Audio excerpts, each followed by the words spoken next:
Ako po si Michael Maurilio alias Rene. Hindi po ako pinilit na magsalita ng katotohanan. Kusang loob ko pong inilalahad ang mga nagawa kong kasalanan at mga plano laban kay Pastor Apollo C. Kibuloy at sa Kingdom Ministry. Ako po yung witness,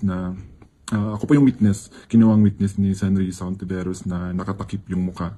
Pero ngayon, hindi na sapagkat nagsasabi na ako ng totoo.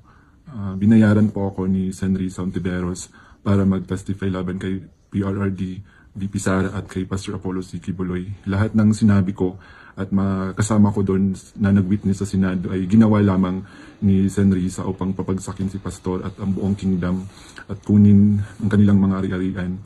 Ngayon po ay hinahanap at tinatakot ako ni San Risa. Ako po ay dating full-time worker ng Kingdom of Jesus Christ na pinamumunuan ni Pastor Apollo Kibuloy. Na-convert ako noong 2015 at naging full-time noong 2019 kung saan